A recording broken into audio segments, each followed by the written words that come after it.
Uh, Yes. Where is this going to? Is this going to be on any place? Public radio. Public radio. Yeah.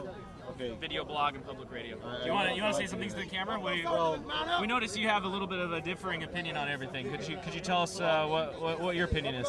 I just want to keep things straight. Muhammad put all the bad things into the Quran, into Hadith, and all the other teachings at a certain point in his life. And that, if you take all of the parts that are in the Old Testament out, all that's left is hate.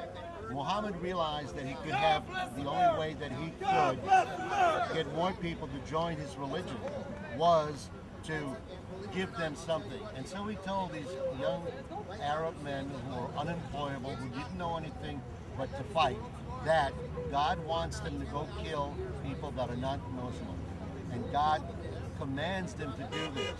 And they have a right to take whatever they want from anybody that's not a Muslim. Because in the Quran it says, it tells a lot of things to be very good to Muslims.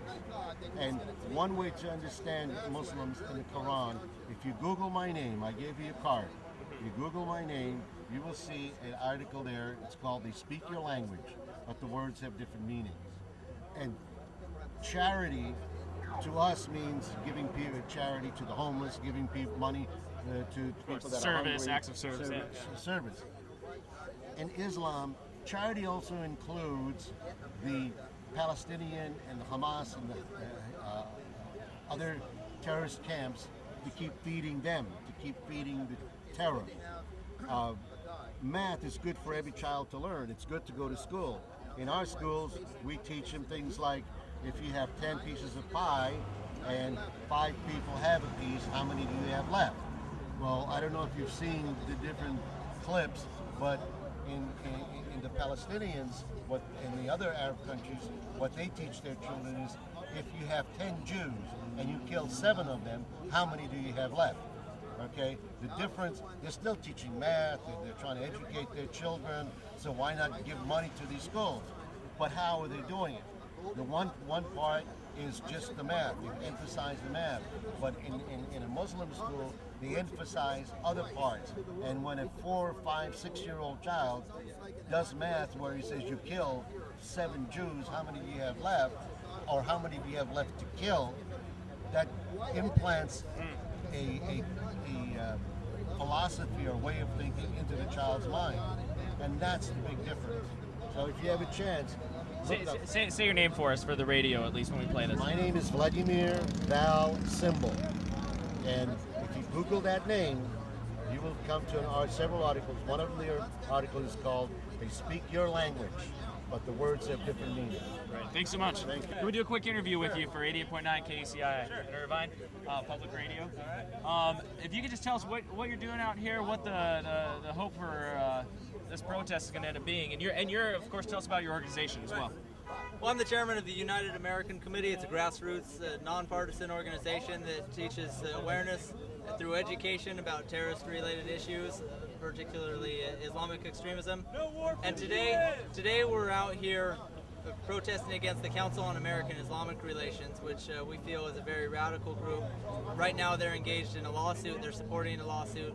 Their lawyers are behind it, where they're suing the passengers of the American Airlines flight, where the passengers had reported the suspicious activity of 6 imams that were on the flight, and they got kicked off. The imams, because these guys were getting up and down the aisle, sitting in unassigned seats, yelling in Arabic, asking for seatbelt extenders when they didn't need them, just trying to pick a fight. Passengers reported them and they were kicked off the flight. Now CAIR is behind the lawsuit against the passengers, trying to silence people from standing up and reporting suspicious activities. And that kind of stuff when we're at war is very dangerous. I think it's just very very sad to see an organization allowed to operate under tax exempt status such as CAIR when they're in support of terror in so many ways. They've had numerous leaders indicted and deported on terrorism charges. Some are still in prison today, but they say, oh, those are just members, when in fact the organization's funded largely directly from Saudi Arabia, which follows a very strict Wahhabist version of Islam. and it's just it's a very pathetic group. The CAIR organization is. And it's very sad how they're able to dupe a lot of people in the mainstream to think that they claim that they're a civil rights group, but they don't support the civil rights of non-Muslims. They don't support the civil rights of gays. They don't support the civil rights of anybody who doesn't follow this strict version of Islam. And it's very disgusting to see some group like that allowed to operate in America.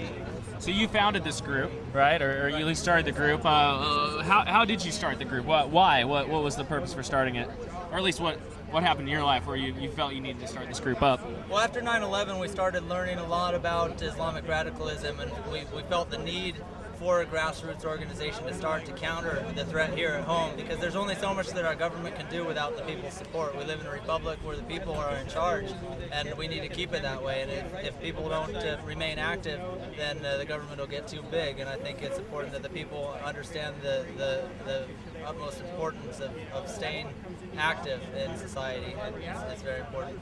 Are you religious yourself? I am. I'm a Christian.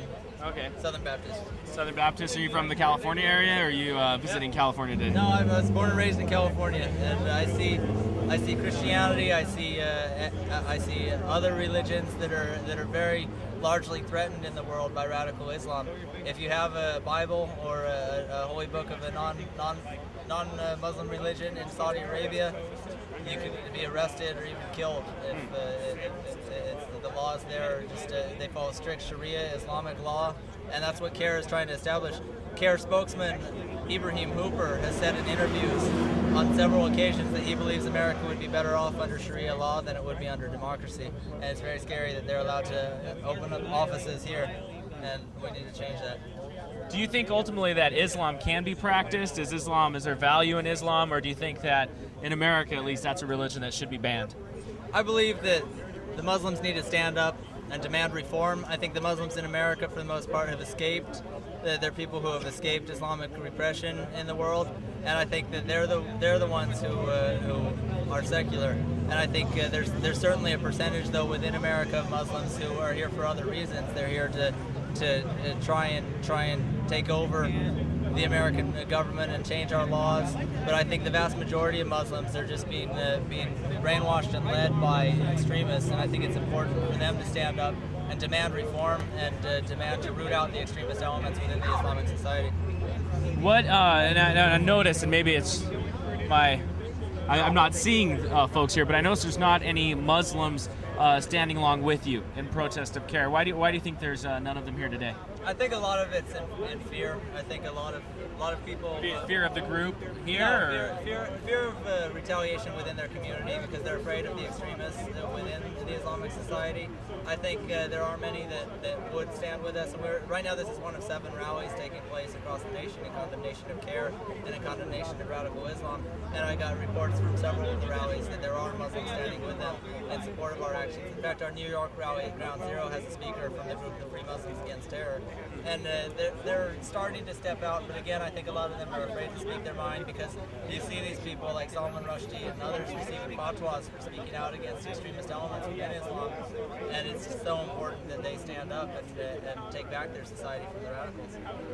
If we were to arrange a situation where you could come on our show and talk to a representative of CAIR, would you be willing to do that? No, I don't think that they should be given a platform. I really don't, because it's like if Osama it's free speech though. It is America. I mean, I see plenty of flags. Right, it's true, but if Osama bin Laden wants to put out a tape, it's up to you guys to play it or not. And I for one, don't think that they should be given a platform to spread their lies. Because the thing is,